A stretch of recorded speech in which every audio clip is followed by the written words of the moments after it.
Welcome to the Pastured Pig Podcast, where we share the successes and challenges of raising pigs on pasture. We talk to producers all over the country, From small homesteads to large commercial pasture operations. Whether you're new to pastured pigs or have been raising hogs for decades, We hope you hear new ideas and new perspectives on pasturing hogs. here's your host, Troy McClung. Well, hello, everybody. Welcome back to the podcast. Just really excited that we can just keep rolling these out. I was looking at my log here. Looks like by the time we finish interviews this week, the day of recording this, and then we'll have episodes that'll carry us into September. So very excited about that. I love the fact that you all are coming on and really appreciating the feedback. If ever there was a way to energize and to prime the pump for the Pastured Pig podcast episodes to come out, there are two key ways that you can do that. One, of course, is just give me feedback. I love it when I hear feedback and feedback with suggestions as well. That really helps. That keeps me motivated, keeps me going when I look at all the list of things I got to do in the week, and it's like, oh, let's do a podcast episode because people are listening, definitely. And I always kind of comment that it seems like the podcast format itself is kind of this broadcast into the abyss, since you don't have direct feedback and that tangible response from people as you're talking. Then you always wonder who's listening. Obviously, we can see stats and see how that's shaking out. But that feedback helps. And of course, the second option is Patreon, which we'll discuss a little bit later. But along the lines of downloads, we have hit a benchmark. In fact, we hit it a couple weeks ago, and I honestly cannot remember if I mentioned it in any of these bumpers that I record. But we hit 50,000 downloads recently, and that's really, really cool. That's something that just blows my mind. I never dreamed that if I would pick up a mic and just talk about pigs, that there'd be that much involvement and that much interest and listening to those discussions. So thanks to everybody for downloading and listening, and we appreciate those that are following along. Well, we wanted to give some updates before we get into our interview.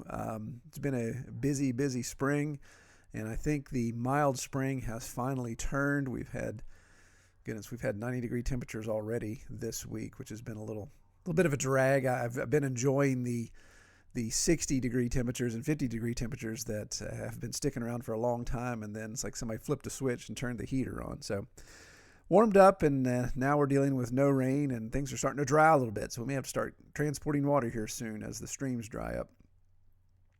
This last weekend, we had castration of our latest piglets. That's always a fun time on the farm. My wife Kelly loves that. That's her favorite part. She always rolls her eyes. No, not again, because she has to help me wrangle them. The boys help as well. So we only had 4 boars to do this time, and it's kind of funny. It takes more time to set up to get everything ready to transport them down. I like to do the castration inside my workshop, get them away from the sows and reduce the stress. So it seems to take more time to set up for that process than it does to actual cut, especially when you only have 4 to do. So that went fairly quickly. The real challenge of that part, and the part that really gets your blood racing, of course, is the separation from the sows, that portion of it. And it seems like no matter what I do, there's always a little chink in the armor of my plans. And this time was the fact that we waited an extra week. Normally I do castration within that first week, no more than 7 days old. And because of schedule and all kinds of stuff we had going on, we actually postponed it till the following weekend. So we're now looking at 14, 15-day-old piglets.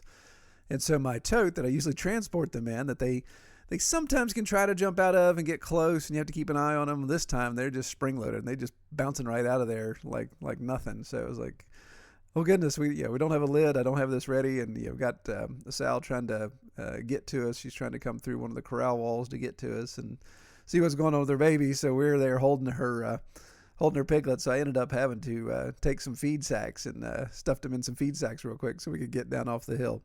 But all went well, and they are back and all healed up and doing well. Not any issues there. I want to give a shout out to 2 new patrons that came along via Patreon, Bonnie and Mario. Thank you both for supporting the podcast. It really means a lot to me, and it's exciting to see the support increase. we're getting close to our really big benchmark of 20 supporters where we'll be able to activate some things. If you want to see what that's all about, just visit our Patreon page and you can see some of the benefits and the perks that come along with that. Along those lines, I just encourage you, if you'd like to see us continue to keep this going, again, I'm going to keep this going as long as I can, but that support really helps justify the expense of parking the podcast on the servers, justifies the expense of storage space. I go through a lot of hard drives filling up these all these episodes and all the edits and those type of things, so that kind of fills up pretty good. And as I mentioned, there'll be some upgrades that we'll do as well if we get a certain level of support, and that really, really helps out. So I appreciate it. Again, appreciate the feedback, and of course appreciate the donation of your hard-earned money. I know it's, and especially if you're doing farming, it's tough to part with any dimes whatsoever, because you want to count every single one and make sure you get the best bang for your buck. So hopefully you're finding value in that. One thing along those same lines here recently, probably the 3 or 4 inquiries in the last month, where people have asked about, hey, I recall an episode where you talked to so-and-so about X, or they were doing Y, or they raised this certain breed. And can you tell me which one that was? And I apologize. Some maybe stuck out, or there was a request that was just too specific and I couldn't remember. We've done 60-some episodes now. And that's where, again, if I can justify the expense of it, that's where I really want to get a transcription service. And it's not just to, it's not some sort of vanity thing. It's if I can get these podcasts transcribed into text properly, not just hiring some run-of-the-mill AI that's going to try to interpret my West Virginia vernacular and everyone else's vernacular across the country, but actually have a true transcription service that could transcribe these podcast episodes verbatim into text, then the beauty of that is all of that can become searchable, as we posted on our Pastured Pig podcast website that we're going to launch. And that would make that indexable and searchable, so we could really be able to offer the opportunity for you to go just search. So if you remember so-and-so talking about a specific breed or a specific topic or a specific keyword that you're trying to find, then that would help that as well. So that transcription service would be very handy. So if you would consider supporting Patreon, the links will be in the show description there, where you can just follow and see what's going on. There's 3 tiers there, just as little as $5 a month, and you can help support us and get access to those things. I think one of our new supporters, may have been Mario, was Canadian, so it's kind of cool to see Canadian support there. So I appreciate that. I guess I'm now international. Okay, well, let's get into our discussion today. And today's conversation is a little different. I think I may have teased this a little while ago, but really excited about this one. This one was I wouldn't say it was more fun than the rest, but this is just a different angle. And in this interview, I'm speaking with the Rodale Institute. And if you don't know about the Rodale Institute, I really encourage you to look at the show notes here. There'll be a link to their website. They're up in Kutztown, Pennsylvania, and they're kind of a commercial farm / nonprofit research entity looking at sustainable practices. Pastured piggery is just a portion of what they do, but I really like their approach to the way they do things, and of course they make data available for us to look at. And Baylor, who we talked to in this interview, I'm hoping to keep a communication conduit open with him so we can even follow back up. As you'll hear in this interview, we talk about specific things that they're trialing. So each year they do something new with their pastured pigs just to see how it works. And they record the data, they track the data, and see how that performs. So it's really neat to see somebody doing that. So they're kind of testing at the expense of production. So it's things that you and I could not logically do, in the sense that we're going to, let's try this year with our pigs. And if it fails miserably, we've got nothing to sell, or our pigs came in underweight, or we missed our mark by XYZ or something. That's not anything that we're going to want to do if we're going to try to justify the expense we pour into it every year. But the Rodale Institute has the opportunity to test, and they actually have multiple litters of pigs that they're rotating through with different tests, and they're really following a scientific method in how they produce that. But you'll also hear us talk about in this interview their pig setup. So they've got a pretty uniquely designed system, and I would call it an advanced wagon wheel. But the hub of the wagon wheel is this structure that they've built that really accommodates a lot of automation, makes cleaning easy, but also still allows the pigs to be channeled into various areas of new pasture where they're testing different types of pasture grasses, different types of forage, and those type of things. So this may be one you want to listen to multiple times, but like I said, definitely be prepared. If you listen to this in the vehicle, be prepared to come back, sit down at a computer or on your smart device or whatever, and bring up that website and check it out, because they've got a video detailing their setup, and they've got some data available out there. And like I said, we'll follow up with Baylor to try to get some more data based upon the things we discussed. So that's enough of me rambling. Let's dive into the discussion. We'll catch you guys on the backside. Today we're going to do something a little different. I feel like we're ratcheting it up a notch here. We're talking to Baylor Lansden, who is the animal husbandry and field technician for the Rodale Institute in Kutztown, Pennsylvania. So welcome, Baylor. Hello, thanks for having me. All right. Well, I appreciate you taking the time to come on and talk with us here. I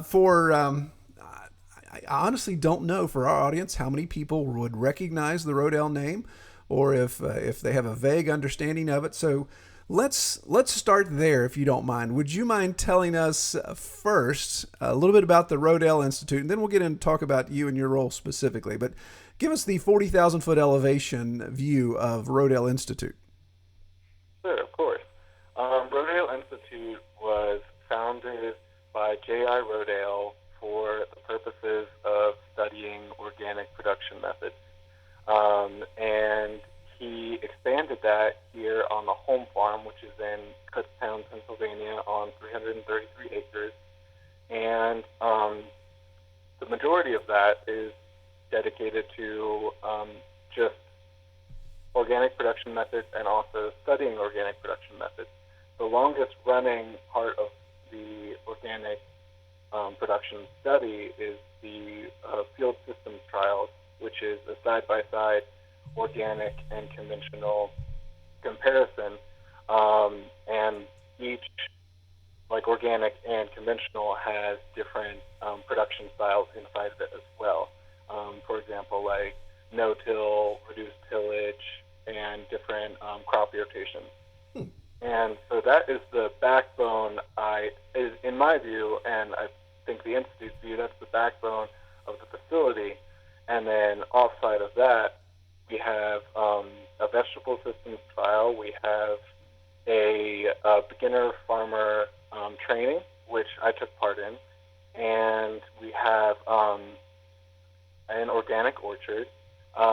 We have like an organic crop consultant arm to our institute that has expanded into our satellite locations as well. And then we have the most important part, of course, which is the pastured swine facility. All right. Excellent. So it sounds like the Institute, the farm up there in Pennsylvania, is a fully functional working farm. In fact, it sounds like it's got multifunction going on, as well as a research and data capture situation as well, correct? Yes. Yeah.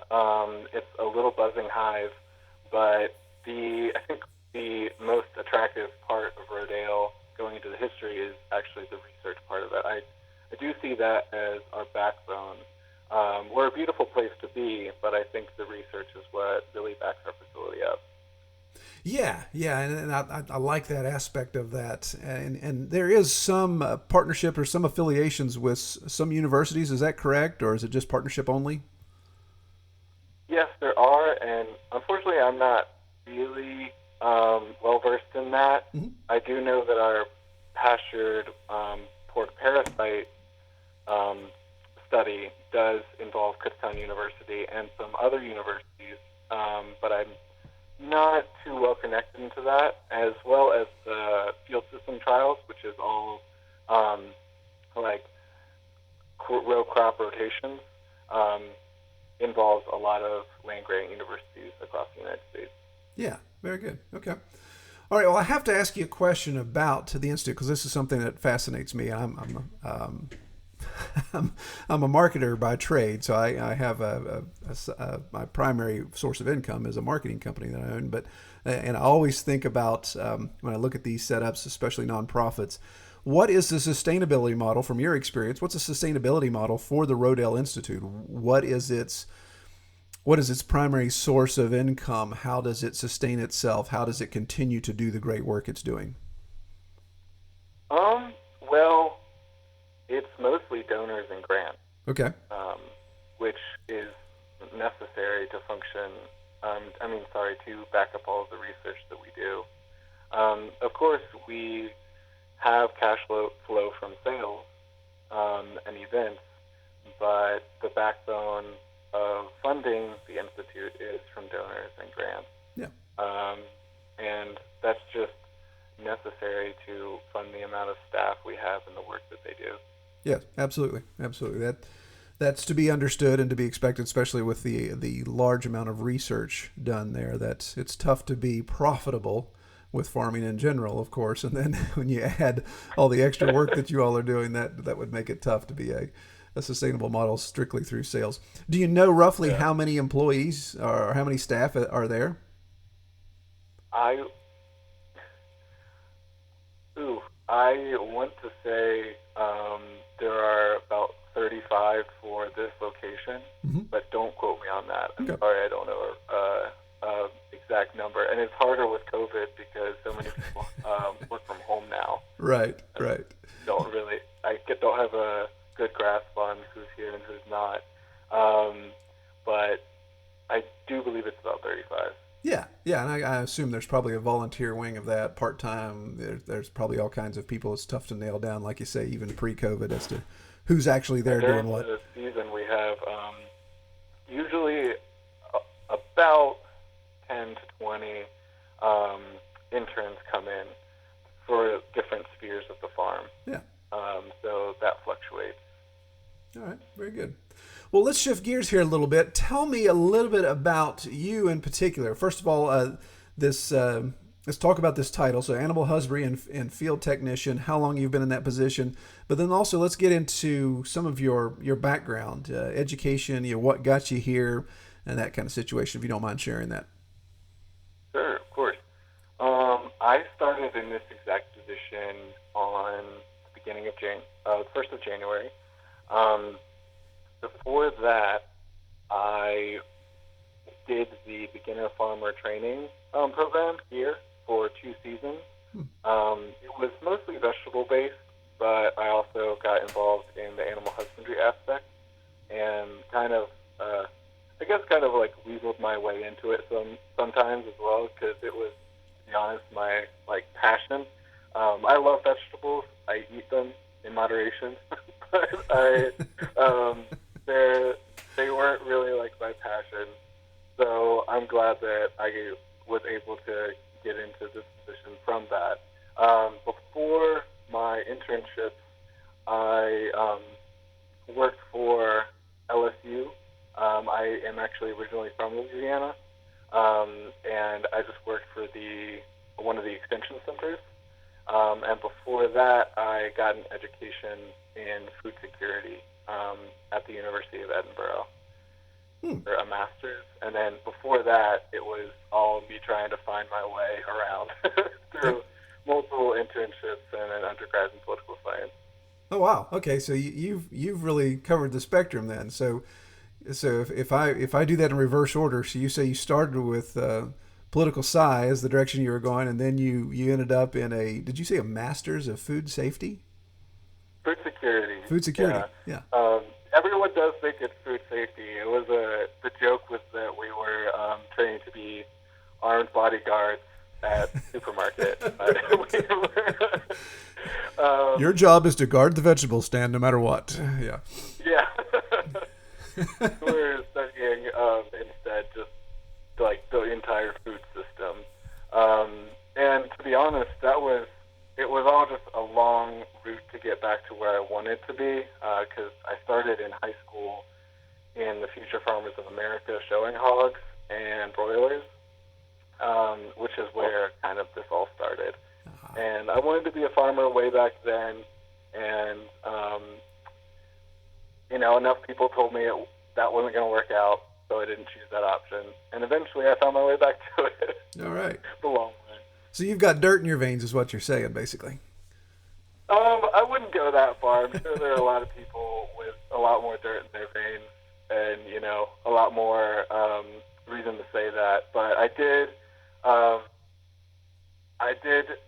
put in the seeds way back in the day, just doing hog shows and broiler shows and just generally being interested in farming as a kid.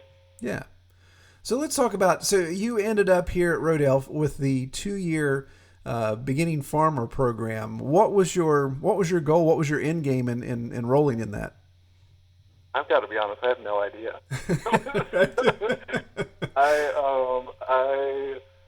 I loved LSU Extension, but we didn't have any wing involved in sustainability in the way that I viewed it, and definitely not anything organic, which is something that I was interested in as well. And I was looking for a way out. I had cited a lot of Rodale's work in my master's degree, so I kind of stalked their site. Saw that they had an internship opened up, and I was just like, you know what, here we go. And moved up to Pennsylvania, a place I'd never been, and started that ball rolling, yeah. Yeah, well, excellent. Good deal. Well, wonderful. So let's segue over here. I'm sure the questions people are waiting for us to ask is, let's do the drill down on the pastured pigs. Obviously, you're on the Pastured Pig podcast, and let's focus in on that area primarily if we can. Can you give me the kind of the layout, how you all are working with pastured pigs? Maybe let's start with the infrastructure first of what you guys got going on there. Sure. So I'm really blessed with a cushy facility that I have to remind myself how cushy it is sometimes when we can get into some of the problems with it, but it's very nice. It's about 2,025 square feet of pen space that's covered by a big hoop structure. And inside is a poured slab with nipple drinkers coming through the slab.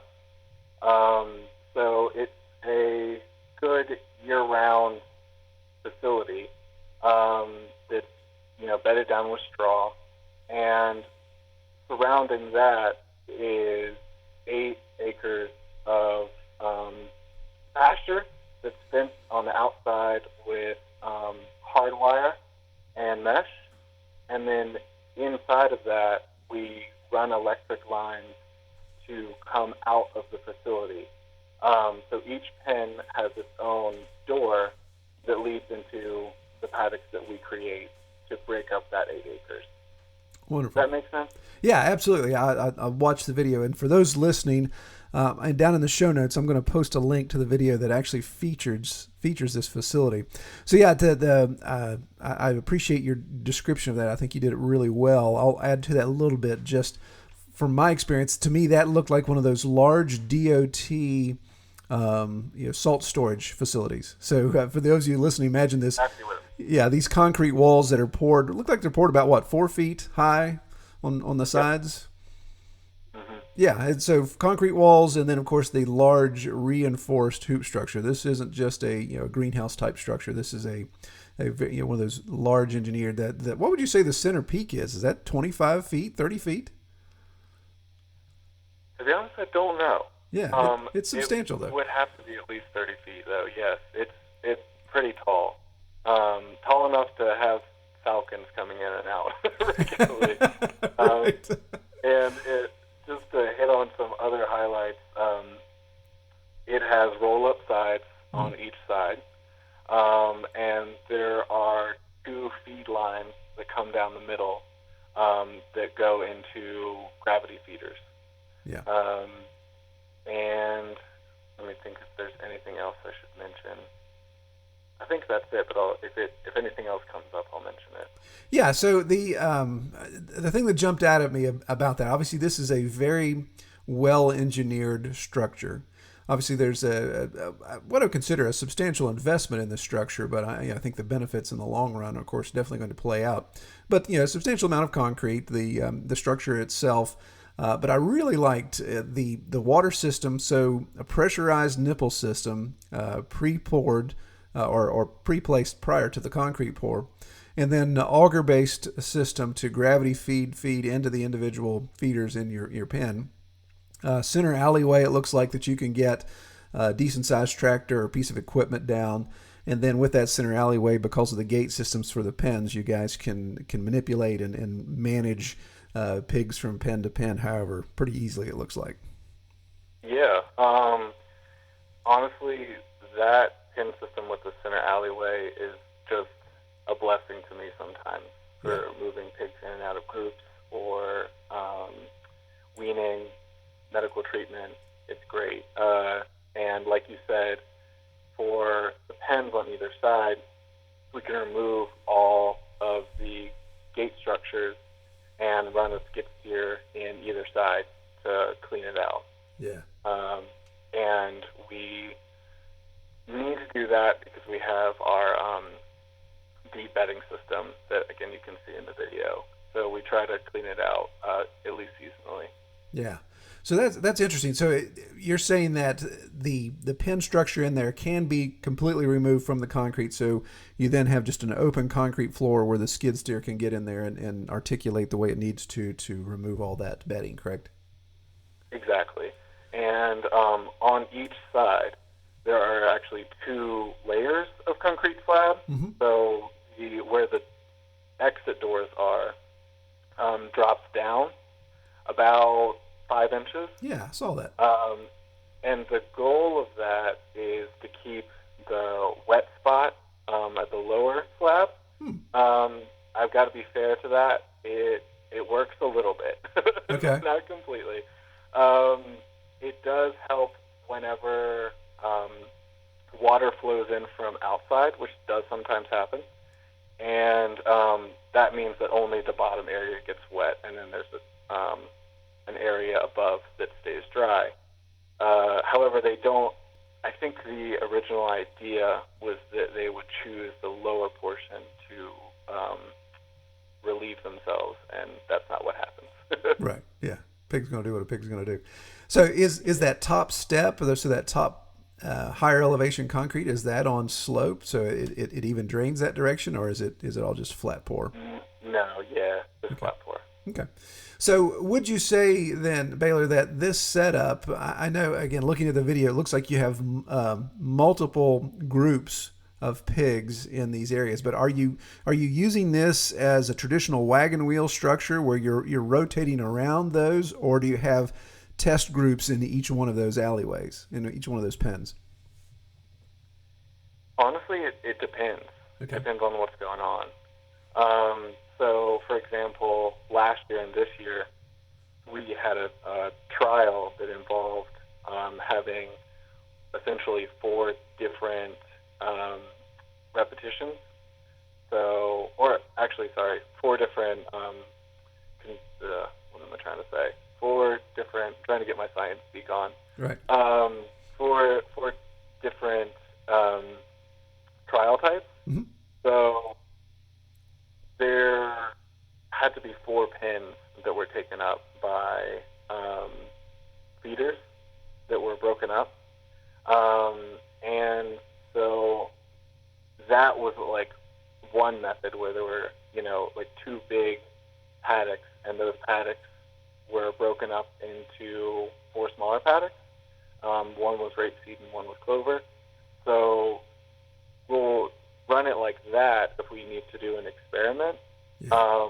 But then outside of that, it is just kind of like a wagon wheel system where you're breaking up pasture by usage. Okay. Yeah. But that doesn't mean that we need to rotate them around the pens. We like to just break up the pasture and keep them in the same pen. Mm-hmm. Yeah, I'm following you there. So look at there, man. There's a lot to unpack there. So let me back up for a second. So again, being a research-based organization, so you're doing side-by-side comparisons. I assume you have a control in one of those four where you're actually testing, okay, these entire pig's life cycle is going to be on this certain pasture with this certain variable, and then the others have a different variable, and of course you've got your control. So that's actually what you're doing from time to time, I assume. Yeah. Awesome. Okay, so wow. So looking at, and that's what I was looking at on the video, is it appears that the 8 acres around the structure, of course, is nice, flat, tillable land, but you're using mobile fencing to create lanes to maybe drive them out to different areas of that 8 acres. So like you say, they don't rotate through the hub, but through the structure of the wagon wheel, but they are, based upon how you guys manipulate lanes, you can move them from point A to point B pretty easily. Exactly. Yep. Okay. I'm glad you're able to translate me. No, it just fascinates me, and it's I have to be honest with you. Of course, you don't know where I am. I'm in the foothills of the Appalachian Mountains in West Virginia. So when I see your 8 acres, the first thing I do is say, "Wow, wouldn't that be nice?" And the other thing I do is kind of grumble. It's like, "Well, yeah, anybody's got flat land can do that." No, but no, it's one of those things where, to me, the wagon wheel, that concept is just so key. But some of us that deal with some heavy topography issues, as I do, we can't pull that off as well. So then, of course, you got to look at alleyway pasture rotation. You got to look at just, we're primarily woodlot here. So you just go look and say, okay, how do I just get them from point A to point B without driving myself crazy? But really like that setup and that structure and the portable fencing. Of course, the first thing I looked at from that video, and it looked like it was peak of season, is how much wear and tear you're getting on those lanes. Since a pig's life cycle staying in that same pen, and they're going to travel some of that same ground over and over again. How are you guys mitigating that? Is that, are you seeing much damage there? Yes, and it does depend on season. So during the summer, we just try to move that lane as often as possible. Mm-hmm. However, that's just one of the, I guess, gives of the system. Those lanes do wear out. Now, they don't wear out so bad that they aren't easily reseeded. And that's something that we do often. In the winter, what I do is I give them a super sacrifice texture, Mm-hmm. the way I like to think about it. Yeah. And they beat it to pieces. So there's not one single lane. It's just more like I chunk out an area outside of the barn. And, it's a mud pit, but that saves the rest of the pasture. Exactly. And then from there, we can move them off of that in the spring, which we're hoping to do in a few weeks here, and I can reseed it outside of that. Yeah. I mean, that's the thing. Obviously, in Pennsylvania, I'm sure. Yeah, you know how this works. Being from Louisiana and then coming to Pennsylvania, that winters are a little different between those two locations. So this is my first winter doing animals up here, and I learned a lot of lessons, especially because of the snow we got this year. It was crazy. Exactly. No doubt. Exactly. The tight-fitting boot is one of the best things, one that will not take on snow or get sucked off in the mud. Definitely. All right. So yeah, that's interesting. So the sacrificial area, and that's something most of us run into. I would say, my goodness, 90% of us probably run into, unless we're in a very temperate climate. But the sacrificial area, so you all, are you keeping roughly the same number of head through the winter, you think? Or is that just constantly changing depending on what you've got going on? So right now, we haven't had a management technique so far to reduce our numbers in the winter. Mm-hmm. So we've just kind of been rolling along and not breaking up the head that we have through the winter. But in the future, because we are blessed with a facility that makes farrowing in the winter possible, I would like to keep my seasonality so that I don't have a lot of big pigs through the winter in the facility. Yeah. Yeah, and that was going to be my next question. So this facility, are you currently utilizing it for farrowing, it sounds like? Yes, yeah. Okay. So we have 2 farrowing pens that are made just for farrowing. I'm planning on expanding to farrowing in multiple pens because I want to start farrowing seasonally. It hasn't been done in the barn yet. But yes, the facility was built with farrowing in mind. Yeah. So when you say barn, we're still talking about the same pig structure that's in the video, correct? Yes. Yeah. Sorry. So all this is all under that one same roof. Yeah. Yeah. Which again, looking at that facility could definitely handle that. And again, with the ability to manipulate your layout, then that gives you that freedom. So of course, with farrowing, are you doing AI, or do you have a resident boars? What do you have there? So right now we're a little overloaded. We have 2 boars, which is overkill for our facility size. But we had them because we were trying to get 6 sows pregnant at the same time for a trial, and they wanted to make sure that could happen. Yeah.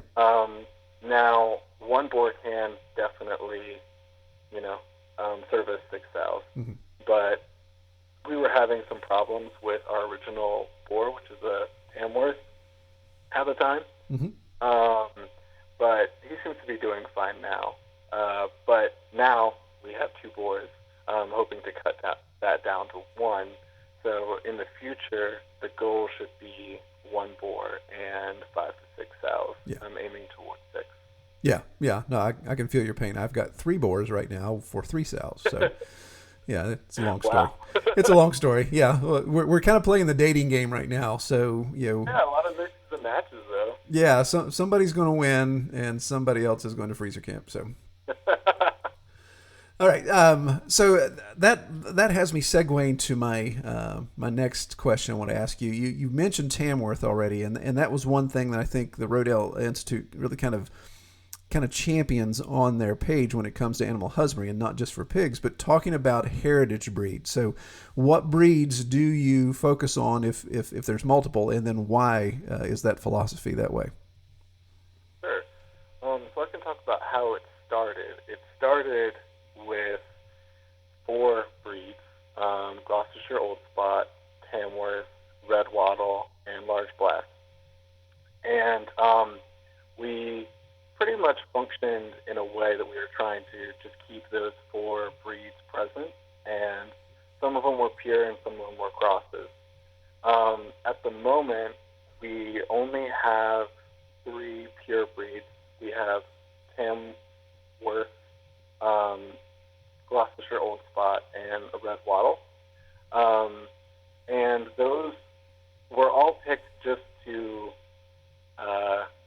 represent what heritage pigs were, kind of just give some diversity to the public, let people see what pork could be outside of, the land race and the Yorkshire.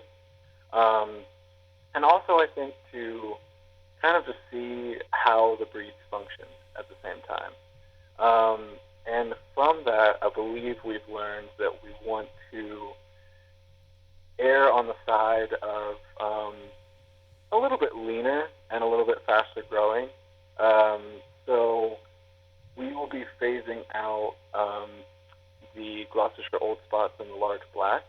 No offense to those breeds. They're just not great for our facility. And we're going to go more towards more Tamworth and Red Wattles, and maybe bringing in some Berkshire. We got to see. Yeah. You hear the Berks pop up all the time. Now, when you talk about those specific breeds, are you talking about keeping those lines pure? Are you looking at crosses? Are you looking at a mix? I think we will definitely cross. Yeah.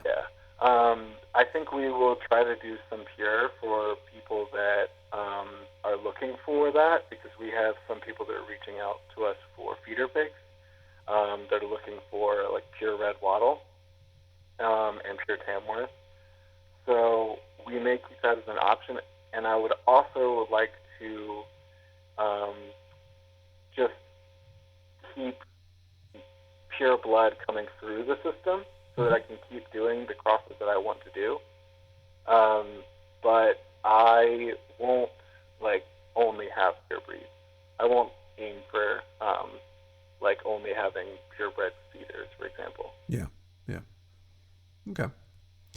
So let's talk briefly about your feed. Now, I assume, looking at the information on the website, it is an organic farm, so I assume that spills over into your hog operation as well. Is that correct? Yes, for sure. So tell me a little bit about your feed and, of course, the elements associated with organic pastured pig farming. All right, sure. So our feed is organic, but it's made of, I guess, quote unquote, your conventional mix. So it's a TMR that's corn and soy based with oats mixed in, as well as mineral and vitamins. We used to have fish meal, but we took it out because we were animal welfare approved, and we couldn't have the fish meal because the fish wasn't animal welfare approved. Oh, yes. So at the moment, we're just running with those three grains, those two grains and legume in our mix, as well as seeding down our pasture with things we were hoping to supplement the feed with. We also have run some little, I'll call them pre-trials, I guess, on hogging down, and we did that on corn last year. And I have a little project in mind this year with hogging down some different grain cover crop mixes and seeing if I can, seeing how much I can supplement the TMR with that, or, reduce the TMR for that, and just working out the economics of that. Okay. So explain for our listeners that term hogging down. Sure. So now I'm not really well versed in this practice, but it is essentially planting a crop that will be harvested by the pigs. Yeah. Okay. So it's kind of, I guess, the same concept of grass feeding or pasture feeding a ruminant, except for, of course, because they're monogastrics, you have to choose different crops. So using a small grain, using a root crop, or using a corn or legume mix or something like that. And this system was used a lot more broadly before harvesting grains was as cheap as it was, and feeding animals grains was as cheap as it was. And I'm hoping to see if the economics of this works out to a good blend of pasture and reducing feed costs, because as some of your listeners may know, organic feed is pretty expensive. Yeah, a little steep. Yeah. Definitely. So are you, I probably know the answer to this by looking at the farm, but is there an opportunity, or is there a discussion about any woodlot introduction, or even a silvopasture element to what you've got going on there? Yeah, and it was just pretty much fortuitous. So we have this area called Tree as a Crop that was planted quite some time ago. I think it was probably about 25 years ago now, but I'm not sure. But it was planted with a native tree crop mix, and there are a lot of oak in there, as well as even some American chestnuts. Oh, wonderful. And they're all quite, they're still relatively small, but I'm hoping to run them underneath that at some point. We probably won't be doing it this year, but sometime in the future I hope to. I'm running the broilers under it this year. Yeah. And from there I'm just going to get more experience in the area and see what the pasture might be able to take, and see if I can run some pigs through that. We have run the pigs through the orchard in the past, The orchardist didn't really like that, and I understand. Yeah, he probably kept him up at night. If we can manage it better in the future, we'll give that another shot. Oh, I could see the look on his face. Why are there pigs in my orchard? Very good. Yeah, I got to say, obviously, I'm very biased. Sitting on 100 acres, that 95 of it appears to be all woodlot. I'm biased when it comes to mast and silvopasture structures. That's what we're trying to put in place here, is silvopasture, but instead of planting, we're actually selectively removing, so we can open up the canopy, get some ground cover growing, but utilize. Man, we've got hickory, we've got oak, we've got walnut, we've got beech, and it's just a midsummer onto fall, it's just it's like walking on marbles in some places. So it's nice to let them loose in that area. You see, that's actually what I fantasize about, and I need to remind myself how nice my facility is in those moments, because I'm like, wow, I really wish I had a full forest that I could access. Well, I will trade you 50 acres of forest for 50 acres of flat land, because right now there's places where I have to hold on to a tree to keep from falling over the mountain. So. Oh no. Yeah. All right. So, there's the question just totally, mine's going off like a rocket here, trying to think of different things. But one thing that I do want to come back around to, the facility and the information you have on the website. You all discussed scalability. So that's something that I think is huge for audience, because we have, I think as we talked prior to recording, we talked about the fact that some of our listeners are just getting started, and they may only be raising one or two pigs, maybe three pigs for their own homestead consumption. And then we have others that are, 200 breeding sows, that type of thing, just, seriously large operations. And this structure that you all have built at Rodale, in some of your information, you talked about the scalability of it. Now, obviously, the structure of that size, I'm sure there was some pretty good initial capital outlay. But what is the scalability model from either direction, going down or going up from that setup that you guys have?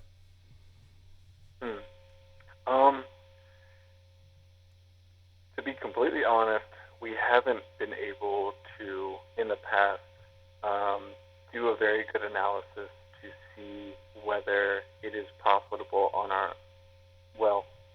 we're a nonprofit, so it wouldn't be profitable, but Sure. Mm-hmm.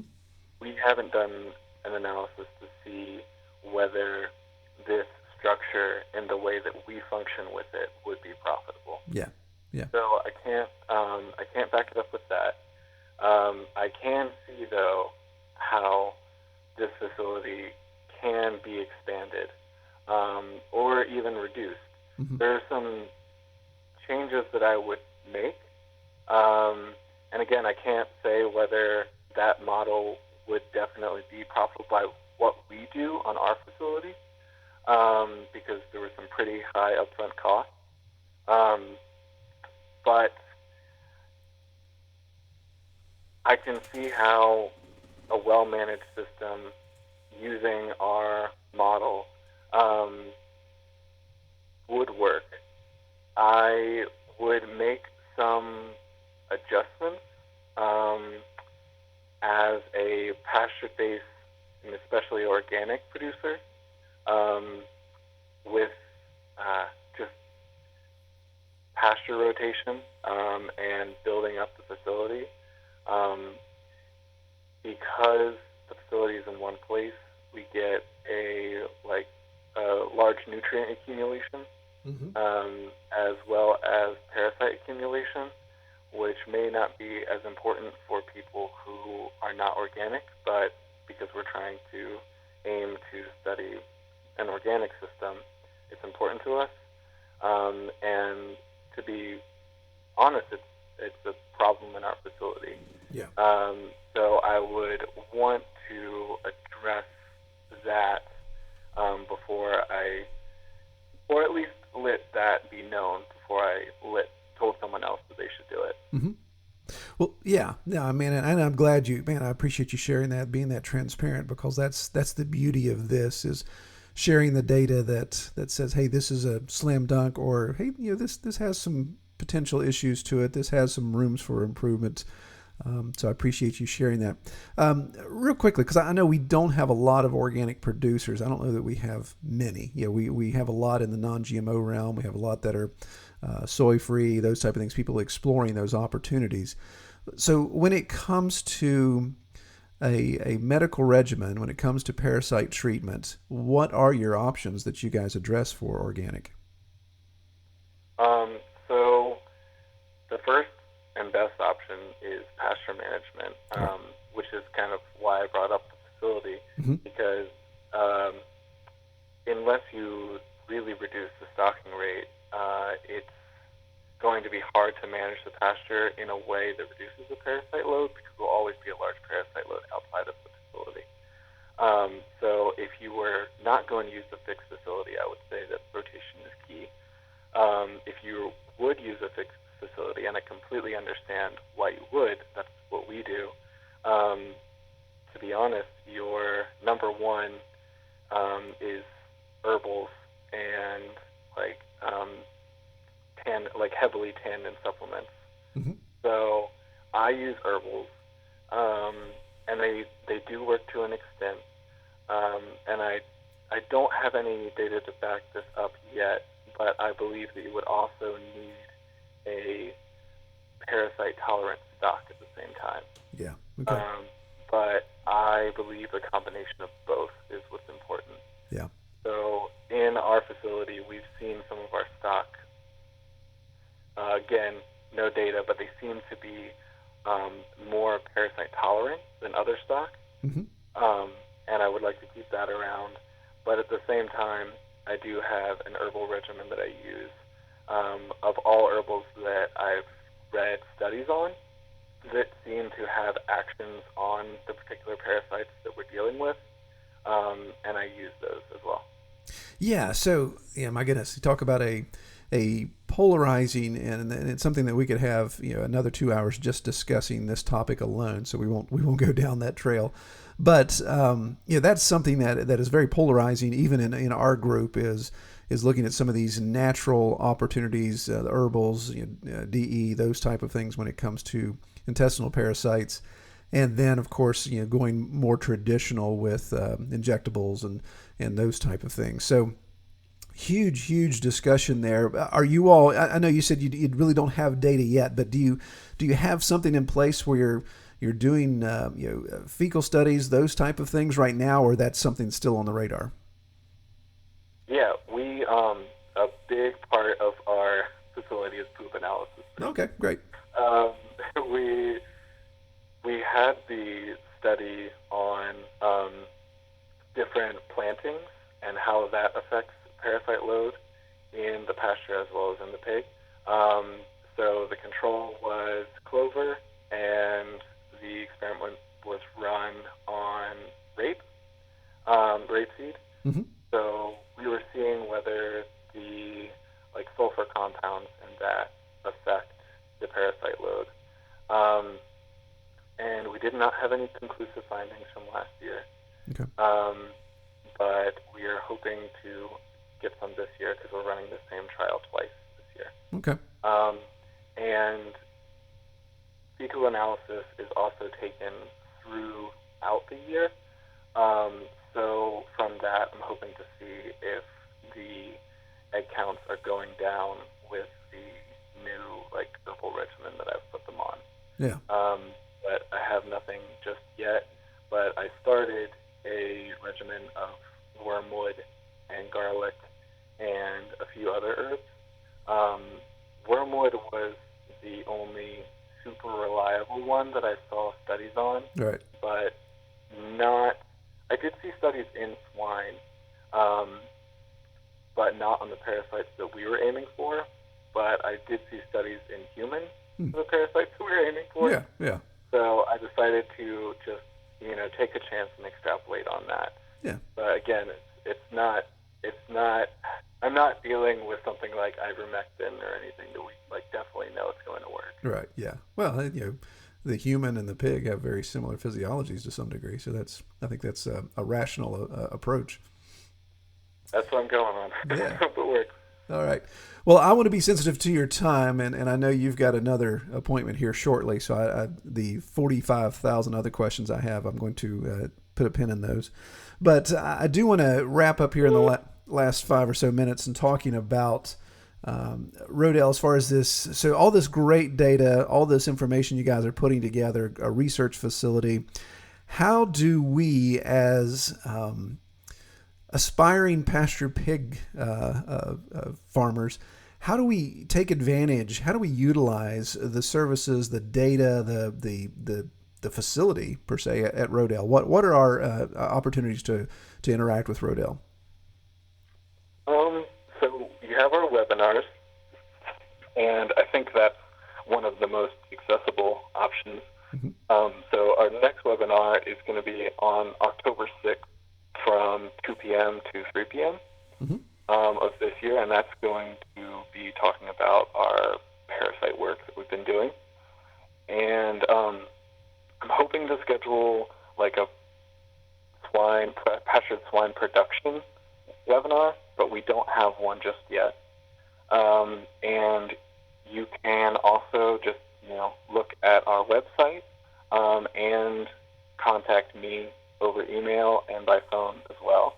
I am always willing to help with whatever I can do, and any data that we get from the future, I'm hoping to, maybe it won't be publishable in like peer review status, mm-hmm. but I would hope to put it online just to let other people see what we're doing, and see if they would like to try to replicate that on their own facility.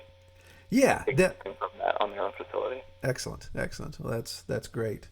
And yeah, the website, and I'll again share this information in our show notes for those of you listening. The webinars that are upcoming, of course, will be scheduled and posted, but then also they have their library of webinars that have already happened on the website, so you can go back through that. I believe those are actually nested in YouTube, so very easy to view, very easy to access in that situation. Now, as far thank you for that. Oh, sure, yeah, no problem. But as far as the facility goes, so you guys kind of have an open campus model, correct? Yeah, I should have mentioned that. I think I'm still coming out of the COVID haze. Yeah, yeah. Nobody's got anything open, right? Yeah. Yeah. So our facility is open. Like Rodale as a whole is open, so you can come here and walk around. And I am active on the farm, and if you're walking around and you come to the facility, we have some small biosecurity measures. Other than that, I'd be willing to show you around, give you a tour. And outside of that, if you ever want to contact me for a tour, we can do that as well. Wonderful. And there's even opportunity. You'll take volunteers at different times as well. So if somebody want to come up and actually get their hands in the dirt or shovel some pig poop, I'm sure you would have an opportunity there. You know what? We haven't had anyone volunteer for that, surprisingly. But I would totally take a volunteer for sure. Well, I guess it depends on whether you hand them a shovel or you hand them the keys to the skid steer. Very true. Yeah. It might be the first one. Yeah. You're going to have to quantify those details a little bit. Yeah. Well, Baylor, man, I really appreciate you taking the time to talk with me. I'd love to, and we can talk about this more offline, but I'd love to keep this this conversation going over the course of the season, and maybe just keep a communication conduit open with you all to provide additional information and just kind of get the 411. I just watched a hawk fly by my chickens here, so I got to eyeball him real quick. It's a problem of having a studio with a big window. I just see a hawk fly over. It scared me. Anyway, I'm distracted. So, yeah, I'd like to keep those communication windows open, and then you maybe circle back around, your time permitting, of course. I know you've got a lot going on, to get you back on and discuss some of these things. Maybe we can drill down deeper in some of these topics that we've scratched the surface of. Oh, that'd be awesome. All right. Well, I obviously, I normally ask people. I'm going to ask you the same question. This become a tradition for the podcast because, again, we're usually dealing with farmers on their own property, dealing with pigs. So let me ask you this question: what do you think, from your experience, what is your the most favorite thing about raising pigs on pasture? I think that there's a moment, this is not to hate on pigs, but there's a moment when you're out on pasture with a pig that you forget that they could ever be dirty. Yeah. It's like whenever they're walking in like a field of clover and they look so natural, maybe they wallowed earlier, but they've just like been out in the grass and they've cleaned themselves up. And I wish that people could see pigs like that more often, because I feel like that, I hate the words like natural and stuff, but I feel like that's just more natural to the way they are. Yeah. They have their places where they nest, they have their places where they wallow, and then other than that, they're, creatures that like to roam with space. And that's part of the pigginess as well. Right. And that's when I love it, because it's hard for me to want to like get in the actual muck with them, but whenever me and the pigs are out, like, on good pasture, that's what I almost just like want to take a nap with them. Yeah, absolutely. Yeah, that's funny you say that. I've got a picture of my son who's 19, but when he was 12 years old, he was curled up in the barn, in the hay. The pigs were all laying in the hay because it was really cold, and he's laying up against them. So he's got his head on the ribs of one pig just laying there in all this big fluffy hay. So it is. Yeah, we have this one litter that is so, they're so personable and so like trusting of me that the moment I get in, they just run up to me, and because we've had everything bedded down really well, I will just like start scratching them, and they'll just like plop right into the hay, and I just plop down with them. Exactly. And Yeah. I'm just like, you're dogs. You're just dogs. Yeah, exactly. They go belly side up, and they're ready for good relationship there. That's great. All right. Well, Baylor, I'm going to let you go, man. I appreciate it. I appreciate the time. For everyone listening, I will definitely post down here in the show notes the links to Rodale, their website, and of course these specific things we talked about, the webinar page, the video page, so you can see the facility. And then I'll, for those of you listening again, I'll keep in contact with Baylor, and as he gets some data he's wanting to share, maybe we'll use that as a conduit to pass that out to everyone. But man, I appreciate your time. And I pray you have a good rest of the week, and maybe with all this sunshine, you'll get some pigs moved around. Oh, I hope so. I hope so. Thank you. It was great talking to you. All right, man. Take care. Well, all right. Again, I can't thank Baylor enough for coming on. That's actually an interview that we've been trying to put together for a little over a year. It was a bit touch and go. There was some, I know seasonally they have a little bit of turnover there when it comes to people on staff. So it was both parties were interested in discussing and having the conversations. It just took a while to get it together. So appreciate Baylor coming on and sharing that insight with us. Don't forget to check out in the show notes there the website link for Rodale Institute. To be sure to visit the website, look at their pig data, and be sure to watch that video of their setup for their pig pasture with that centralized location. Very, very neat stuff. Well, if you have any questions, obviously you can send me an email, troy@redtoolhouse.com. If you've got any suggestions for upcoming episodes or specific topics, there's definitely some things topically that we want to dive deeper into. Just trying to line up the appropriate guest. Again, I'm no expert when it comes to getting into these details of specific topics. I know there's been a lot of requests for discussion of specific medications, specific diseases, and disease control. Still looking for that veterinarian out there. Actually had one of y'all reach out to me about a certain condition they were having with their pigs. And so we talked a little bit about it and talked about consulting a vet. And I think they were close in our area. And they underscored what I've run into is that we are a desert when it comes to veterinarians that have any access or any experience with pigs. In fact, I believe the veterinarian that came out and tended their pig was an equine vet, had never really even seen pigs, and anyone else they called, they said, no, we don't want to mess with it. We don't want to see pigs. So it is unfortunate when you run into some of those things in some of these areas, but if you happen to know a veterinarian that has pastured pig experience, again, by all means, drop me a line with their contact information or just the name that I can find on Google, and I'll reach out and see if we can get some good discussion going there. Again, don't forget, if you like this format and the way we're putting together these podcasts and you want to keep that rolling, consider making a contribution to Patreon, being a supporter there. As little as $5 a month can really make a difference in keeping this thing going and even growing it. That's my plan, is not just to sustain, but to keep growing and building in new features. Well, I pray everyone have a great week. As I'm recording this bumper, we're rolling up onto Memorial Day for those of us in the States. So I pray everyone have a great weekend. Be safe. Get out and enjoy some time. Take a little break if you can, if you got somebody to watch the animals for you. All right, take care. We hope you have enjoyed this episode of the Pastured Pig Podcast. To learn more about our podcast or to submit topics or recommend guests for future episodes, Visit redtoolhouse.com.